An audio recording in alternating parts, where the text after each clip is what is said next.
tür şikayetleriniz oldu acaba? Hocam 2 gün kadar önce çift görme oldu gözlerimde. Yaklaşık 2 gün kadar sürdü. Bundan yaklaşık 1 ay önce de hem sağ kolumda hem sağ bacağımda uyuşmalar oldu. O da birkaç gün sürdü. İnternette de bunu gördüm. MS hastalığı ile ilgili çeşitli bilgiler görünce sizlere başvurmak istedim. Aynen. Şimdi parmağımı takip ediyoruz. Böyle yukarı, aşağıya. Çok güzel. Şimdi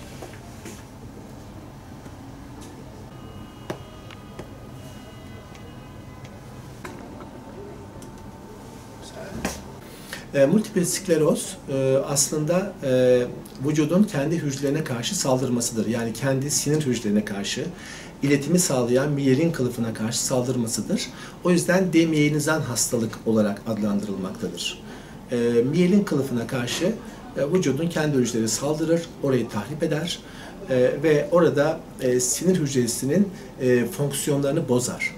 Böyle olunca hastalar bulanık görme, çift görme, bir taraflarında güçsüzlük, yürümede bozukluk, dengesizlik, konuşma zorlukları, mesane zorlukları, işeme zorlukları ve bunun gibi bir sürü zorluklarla polikliniğe başvururlar. Türkiye'de son 20-30 yıldır ve dünyada multiple skleroz konusunda gelişmeler oldukça hızlı olmuştur. Özellikle tedaviler konusunda, yani ağızdan hap ile olan tedaviler, iğne tedavileri hastaların uzun dönemde şikayetlerinin sürmesini büyük oranda ortadan kaldırmaktadır. Tabii ki multiple skleroz hani bir ilaç verdik, tedavi ettik gibi bir hastalık değil, maalesef kronik bir süreç. Hastaların zaman zaman şikayetleri kötüleşiyor, zaman zaman iyileşiyor. Bazı hastalar tümüyle kötüleşerek gidiyorlar. Bazı hastalarda bir kere atak geçirdikten sonra bir daha atak geçirmiyorlar. Bu biraz aslında hastalığın o hastadaki seyrine bağlı olarak değişebiliyor. Ama burada altını çizilmesi gereken en önemli nokta hastaların kronik takiplerine mutlaka gitmeleri. Çünkü kronik takiplerde, uzun dönem takiplerde hastanın durumuna göre tedaviler değişebilmektedir.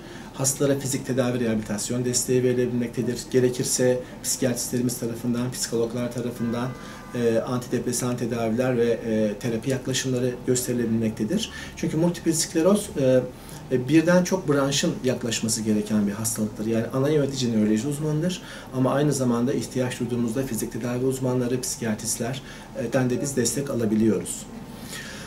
Multiple skleroz konusunda altını çizilmesi gereken konu aslında şu. Multiple skleroz bazen tabii ki çok ağır seyreder. Hakikaten ilaç tedavilere rağmen çok hızlı seyredebilir, sıkıntılar yaratabilir. Bazen relapse ve remittinglerle, yani hastalar kötüleşebilir, iyileşebilir ve bu da hastada çok üzüntü yaratabilir. Günlük yaşamda fonksiyonelite kaybına yol açabilir, iş yaşantısında, sosyal yaşantısında. Ama biz kronik takiplerimizle ve tedavilerimizle bunları minimal hale getiriyoruz. Yani hastanın günlük yaşantısına devam edebilme gücünü artırmaya çalışıyoruz. Birçok hastada bunu başarıyoruz. O açıdan multiple skleroz hastaların hiçbir zaman umutsuz olmaması gerekir. Burada vurgulamak istediğimiz en önemli nokta, multiple skleroza bu mutlaka sakat kalacak, mutlaka özürlü kalacak, uzun dönemde sıkıntı olacak diye bakmamak, yani böyle bir negatif bakış açısına sahip olmamak ve ne kadar savaşma gücümüz yüksek olursa da o kadar başarılı oluyoruz. Savaşma gücümüzü artıran en önemli faktörlerden biri hastanın sağlıklı yaşamasıdır.